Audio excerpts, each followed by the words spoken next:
নির্লজ্জের বেহায়া নিজের মা বোনকে সম্মান করো। এই কি তুমি চিনি? এখানে এই অগা বলছে আমি তো নিজেকে বাদশা মনে করি, মানে শাহরুখ খান নাকি। প্রিয় সাকিবিয়ান ভাইরা বোনেরা, এই ভিডিওটা শুরু করার আগে তোমাদেরকে একটা ভিডিও দেখাবো। আগে ভিডিওটা দেখো, তারপরে এই বিষয়টা নিয়ে কথা হবে।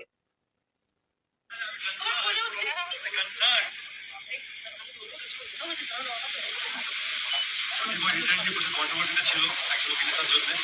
আমি তার পাশে দাঁড়াতে একটু ভয় পাচ্ছি। আমার জন্য কোনো কন্ট্রোভার্সি এডিশন না হয়েছে তাই কন্ট্রোভার্সি যেটা দর্শক যারা প্রেজেন্ট করছে সেটা হয় না। এই জন্য আমি ভেবেছি আজকে প্রতিবার পাশে ভেবে দাঁড়াবো। বিবেকানন্দ হয়ে আর বলছি কন্ট্রোভার্সি তোমাদের তো হয়ে যাবে। সব খবর রাখছে, বিশেষ করে কি কন্ট্রোভার্সি হচ্ছে সেটা খবর রাখছে। কি ভালো একটা এবার ও করো কন্ট্রোভার্সি খবরই রাখে, ও ভালো খবর কিছু রাখে না। মনে হচ্ছে এখন আমি নিজেকে বাদশা ভাবি নিজেকে প্রিন্স কেন ভাবছি না আমার প্রিন্স বাংলাদেশ, ওটা ওখানে কমপ্লিট করেছি ইন্ডিয়াতে নতুন দেশ। ফাইন, ভিডিওটা তোমরা দেখলে মন দিয়ে দেখেছো তো। এবার আমার প্রথম প্রশ্নটা হচ্ছে, এটা কে? মানে এই যে আমরা যে ছেলেটিকে দেখতে পেলাম ভিডিওতে, এটা কে? আমি তো এটাই জানতাম না, এটা কে। তারপরে আমি দেখলাম নিচে লেখা আছে, নামটামগুলো একটু সার্চ করলাম গুগলে, গিয়ে দেখলাম একজন টেলিভিশন অ্যাক্টর যার নাম হচ্ছে রেজওয়ান।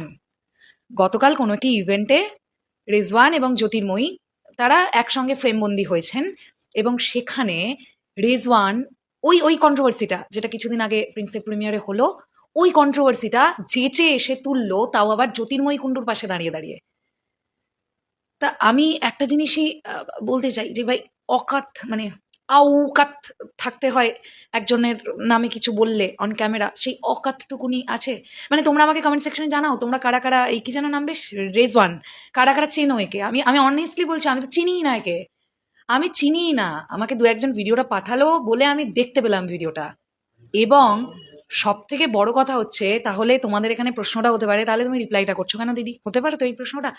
রিপ্লাইটা এই কারণেই করছি, কারণ এখানে এই ছেলেটা যার কোনো অকাত নেই, সে মেগাস্টার শাকিব খানকে অপদস্থ করবার চেষ্টা করেছে নাম না তুলে, এবং তার সঙ্গে সঙ্গে জ্যোতির্ময় কুণ্ডু পাশে দাঁড়িয়ে আছে, তাকে পর্যন্ত অপদস্থ করলো। এবং ভিডিওটা যদি খুব মন দিয়ে দেখো তাহলে তোমরা বুঝতে পারবে জ্যোতির্ময় কুণ্ডু কতটা ডিস্টার্ব ফিল করেছে এবং অকওয়ার্ড ফিল করেছে এই সিচুয়েশনটার জন্য। সব থেকে বড় কথা, মিডিয়া বা প্রেসের কিন্তু চুলকুনি হয়নি যে কন্ট্রোভার্সিটা নিয়ে তারা প্রশ্ন তুলবে। জ্যোতির্ময়ীকে সামনে পেয়েছে, তারাও জানে শাকিব খানের নাম তুললেই ভিউজ চচ্চর করে বাড়বে, তারা কিন্তু করেনি কন্ট্রোভার্সি নিয়ে কোনো প্রশ্ন। তুললো কে? এই যে এই ছেলেটা রেজওয়ান।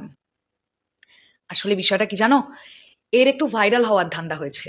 কেউ চেনে না তো, কেউ মনে হয় পাত্তাও দেয় না, ওই জন্য একটুখানি ভাইরাল হতে হবে। তো কি যেই দেখেছে এই জ্যোতির্ময়ী, তাহলে শাকিব খানকে নিয়ে কোনো কথা তুলতে হবে, তাহলে ভাইরাল হয়ে যাবে। ওই জন্য কি পাবে, কন্ট্রোভার্সিটা পেয়েছে। কত বড় মূর্খ, এরকম করে দাঁড়িয়ে বলছে আমি বিবেকানন্দের মতো দাঁড়াই। বিবেকানন্দ নামটা মুখে নেওয়ার যোগ্যতাটাও মনে হয় নেই। বিবেকানন্দ কে ছিল আগে ভালো করে পড়গে যা, বিবেকানন্দ কেন এভাবে দাঁড়িয়েছিলেন সেটা আগে জানগে যা, তারপরে এরকম করে দাঁড়িয়ে বলবি বিবেকানন্দের মতন দাঁড়াতে হবে, নালে কন্ট্রোভার্সি হয়ে যাবে। আর সাকিব ভাইয়ার নামটা মুখে নেওয়ার ক্ষমতা নেই তো, জানে ওখানে তীরের বেগে খিস্তি যাবে। তাই জন্য একজন অভিনেতা বলছে, লোককে কি বোকা মনে হয় নাকি? কেউ কিছু বোঝে না?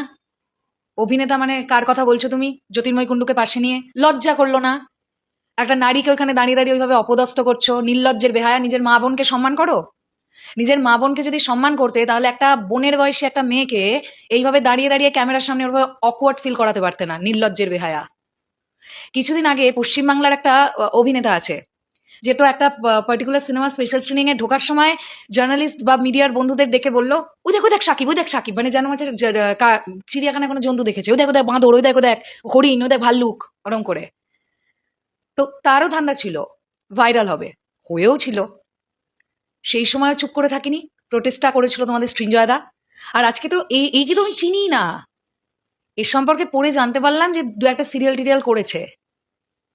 ভাবুন সাহস কোন পর্যন্ত যাচ্ছে, চিন্তা করতে পারছেন? এতদিন আমরা দেখেছি বাংলাদেশের চুনোপুটি মালগুলো মেগাস্টার শাকিব খানের নাম নিয়ে ভাইরাল হওয়ার ধান্দা করে।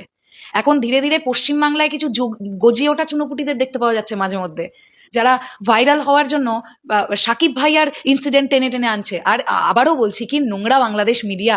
আজকে এই ধরনের অসভ্যতাগুলো এইখানে হচ্ছে ওই সকল কিছু নোংরা মিডিয়াগুলোর জন্য, যারা সেই সময় অসভ্যের মতন প্রেস রিলিজের প্রেস মিটের ওই ভিডিওটাকে প্রেজেন্ট করেছিল। মানে ইয়েলো জার্নালিজমের একটা সীমা পরিসীমা থাকে না, এরা নিজেরাই ভুলে গেছে যে নিজেদের দেশের মেগা স্টারকে রিপ্রেজেন্ট করতে হবে কিভাবে, অসভ্যের মতন রিপ্রেজেন্ট করে, যে কারণের জন্য আজকে এই ধরনের কিছু চুনোপুটি মাল তারা সুযোগ পাচ্ছে এগুলো নিয়ে কথা বলতে। আমি খুব হ্যাপি হয়েছি জ্যোতির্ময় কুণ্ডুর দু একটা উত্তরে। জ্যোতির্ময় কুণ্ডু কতটা অকওয়ার্ড ফিল করেছে আপনারা বুঝতে পারবেন ভিডিওটা যদি আরেকবার মন দিয়ে দেখেন। ওখানে সে বলছে যে ওর কাছে শুধু কন্ট্রোভার্সির খবরই থাকে, ওর কাছে কোনো ভালো নিউজ থাকে না। তারপরে আবার বলছে যে আমার প্রিন্স তো বাংলাদেশে, ঠিকই তো বলেছে, মেগাস্টার শাকিব খানকে উদ্দেশ্য করে বলছে আমার প্রিন্স তো বাংলাদেশে, সেটা বাংলাদেশে কমপ্লিট হয়ে গেছে, এবারে আমি এই দেশে নতুন করে কাজ করব। সেইখানে এই অগা বলছে আমি তো নিজেকে বাদশা মনে করি, মানে শাহরুখ খান নাকি।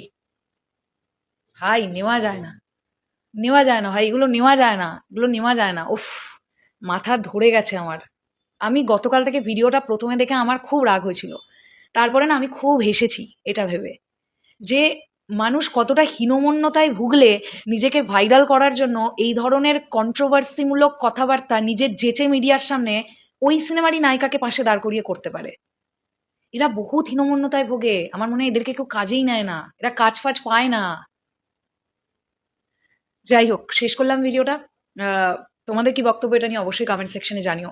মেগাস্টার শাকিব খানকে নিয়ে যখনই কেউ কোনো রকমের আজে বাজে কথা বলেছে, আর কোনো চ্যানেল থেকে আসুক না আসুক, শরৎ মিউজিক বেঞ্চেস থেকে প্রোটেস্ট এসেছে, এখনো আসছে, ভবিষ্যতেও আসবে, কারণ আমরা জানি মানুষটা কেমন। তো ওই মানুষটাকে নিয়ে কোনো কাদা ছোড়াছুড়ি মেনে নেব না ভাই, স্পষ্ট কথা।